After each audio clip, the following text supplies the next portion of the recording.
Hello, Vacho. Let's start this question. So this question says, in the electric circuit shown below, two identical coil X and Y, each of resistance 100 ohms, are connected across a potential difference of 200 volt.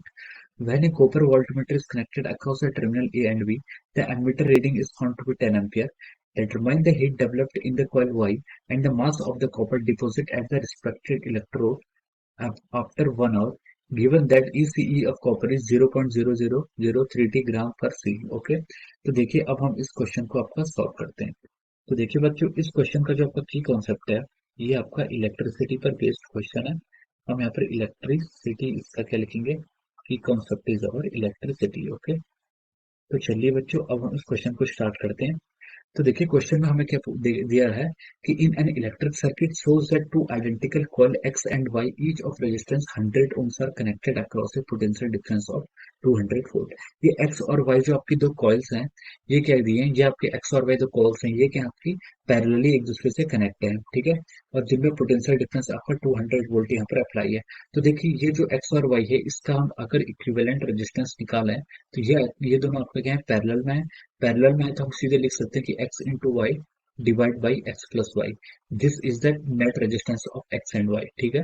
तो हम इसको लिख सकते हैं, ये आएगा आपका 100, दोनों का रेजिस्टेंस आपका 100 गिवन है क्वेश्चन में, प्लस 100 प्लस 100। ओके, तो देखिए अब हम इसको लिख सकते हैं यहाँ से 10000 डिवाइड बाई 200, यहाँ से आपका आ जाएगा।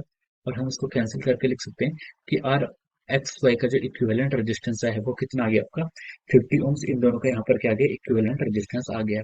तो देखिए अब हम इस फिगर को ड्रॉ करेंगे तो ऐसा आएगा, ये आपका क्या है, एक एमीटर है, और यहाँ पर आपकी एक बैटरी यहाँ से ऐसे कनेक्टेड है। और एक्स और वाई का जो हमारा नेट रेजिस्टेंस आ गया है वो कितना आ गया यहाँ पर 50 ओम्स, ऐसे आपको क्वेश्चन में गिवन है। ये रेजिस्टेंस आपका कितना है, 50 ओम्स है। और यहाँ पर ये बैटरी आपको कितनी गिवन थी, 200 वोल्ट की बैटरी आपको यहाँ पर गिवन है। ये एक एमीटर ए यहाँ पर हमने आगे से कनेक्ट किया है। और इसने ये बोला है कि when a copper voltmeter is connected across the terminal A and B, the ammeter reading is found to be. अब देखिए ए और बी हमारे यहाँ पर एक पॉइंट है, ये पॉइंट आपका ए है, ये पॉइंट आपका क्या है, बी है। और इसके अक्रॉस एक वोल्टमीटर उन्होंने क्या किया, कनेक्ट किया हुआ है, ठीक है। अब देखिए उसने बोला है कि when a copper voltmeter is connected across the terminal A and B, the ammeter reading is found to be 10 ampere. इस एम्पियर एमीटर से जो करंट फ्लो कर रही है वो कितनी आ रही है, 10 एम्पियर आ रही है। तो मान लीजिए यहाँ पर जो आपकी करंट फ्लो हो रही है वो करंट मान लीजिए आई है, तो हम इसको लिख सकते हैं current through ammeter, current through ammeter. Ammeter से आपकी जितनी करंट फ्लो कर रही है वो कितनी फ्लो कर रही है, आई, वो आपकी कितनी है, 10 एम्पियर है। ये हमें क्वेश्चन में क्या है, गिवन है, ठीक है। क्वेश्चन में हमें गिवन है कि यहाँ पर आपकी कितनी करंट फ्लो कर रही है, 10 एम्पियर की। अब देखिए इसमें अगर हम देखें तो यहाँ पर आपकी जो रेजिस्टेंस है 50 ओम्स का, रेजिस्टेंस 50 ओम्स का, इसके अक्रॉस कितनी करंट फ्लो करेगी, हम लिख सकते हैं करंट थ्रू 50 ओम्स का रेजिस्टेंस के थ्रू जितनी करंट फ्लो करेगी वो हम लिख सकते हैं I is equal to V divide by R. Resistance net कितना जाएगा 50 ओम्स, और यहाँ से करंट जाएगी 4 एम्पियर। तो 50 ओम्स के रेजिस्टेंस के अक्रॉस आपकी कितनी करंट जा रही है, 4 एम्पियर की करंट यहाँ से जा रही है, ठीक है। अब हम बोल सकते हैं कि 10 एम्पियर की करंट आपकी एमीटर से आ रही थी, 4 एम्पियर की करंट आपकी किस तरफ गई, रेजिस्टेंस की तरफ गई। तो हम बोल सकते हैं कि जितनी करंट आपकी किस साइड पे जा रही है, इलेक्ट्रोलाइट पे जा रही है, वो कितनी होगी आपकी 6 एम्पियर। तो हम लिख सकते हैं कि current flowing through voltmeter, जो आपका कॉपर का वोल्ट मीटर है, current flowing through voltmeter. अब इसको लिख सकते हैं, ये करंट कितनी फ्लो करेगी आपकी, दिस वुड बी 10 माइनस 4, कितनी 6 एम्पियर की करंट आपकी इधर को फ्लो करेगी, 6 एम्पियर की करंट आपको यहाँ फ्लो करेगी। अब इसमें हमसे पूछा गया है कि determine the heat developed in the coil Y and the mass of copper deposit at the respective electrode after 1 hour। 1 our के बाद कितना आपका मास कॉपर का डिपॉजिट हो जाएगा इलेक्ट्रोड पर। तो हम लिख सकते हैं, देखिए मास ऑफ कॉपर डिपॉजिटेड। तो देखिए कितना मास यहाँ पर कॉपर का कितना मास डिपॉजिट होगा, उसका जो फॉर्मूला होता है वो होता है आपका जेड इंटू आई इंटू टी। जेड इंटू आई इंटू टी, ये क्या होगा आपका, जितना आपका कॉपर का मास वहां पर क्या हुआ है, डिपॉजिट हुआ है। तो जेड के आपका इलेक्ट्रोकेमिकल इक्विवेलेंट, उसकी वैल्यू हमें क्वेश्चन में गिवन है 0.00332। ये क्या है आपका, जेड की वैल्यू की आई, आई क्या है आपका करंट। करंट यहाँ से कितनी फ्लो कर रही है, करंट यहाँ पर आपकी फ्लो कर रही है 6 एम्पियर की। और टाइम टाइम इसमें दिया है कि इलेक्ट्रोड आफ्टर 1 आवर, तो उसको हम किसमें 1 आवर, इसको हम किसमें चेंज करेंगे, सेकंड में। तो जाएगा 60 इंटू 60 आपका 3600 सेकंड। ये आपकी क्या आ गया टोटल। तो देखिए अगर हम इसको कैलकुलेट करेंगे तो जो यहाँ से हमारी वैल्यू आएगी वो आएगी 7.17 ग्राम। ये इतना कॉपर आपका क्या हो जाएगा, मास ऑफ कॉपर डिपॉजिट पूछा था, तो आपको 7.17 ग्राम आपका कॉपर क्या हो जाएगा यहाँ पर डिपॉजिट हो जाएगा। अब देखिए, अब उसने हमसे एक पार्ट तो ये पूछा, दूसरा पार्ट उसने पूछा कि determine the heat developed in the coil Y Y Y coil पर आपकी कितनी हीट डेवलप होगी।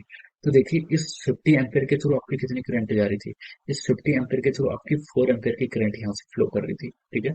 अब यहाँ से आपकी मान लीजिए ये आपका सर्किट है, यहाँ से आपकी 4 एम्पेयर की करंट फ्लो कर रही थी।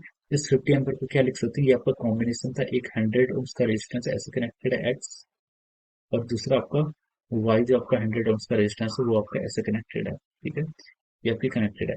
अब देखिए 4 एम्पियर की करंट आपकी यहाँ से ऐसे फ्लो हो रही है, तो देखिए जो आपकी दोनों दोनों का रेजिस्टेंस इक्वल है, दोनों का रेजिस्टेंस आपका इक्वल है, तो 2 एम्पियर की करंट यहाँ फ्लो करेगी और 2 एम्पियर की करंट यहाँ फ्लो करेगी, ठीक है। दोनों का रेजिस्टेंस इक्वल है तो दोनों के अक्रॉस इक्वल करंट क्या करेगी, आपको फ्लो करेगी।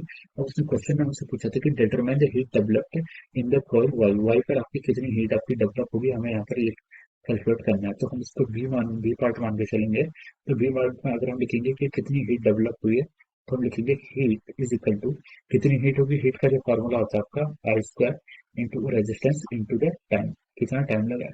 तो देखिए आपका आपसे पूछा गया था वाई वाई का रेजिस्टेंस कितना था, वाई का रेजिस्टेंस 100 ओम्स।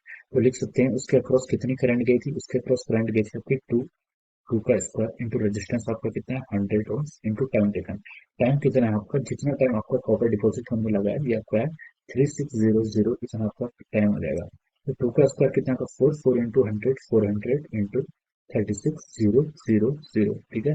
अब इसको लिख सकते हैं 36, देखिए 36 इंटू 4 आएगा आपका 144, और यहाँ से 2 zeros और 2 zeros यहाँ से आएंगे तो हम इसको लिखते हैं 10⁴।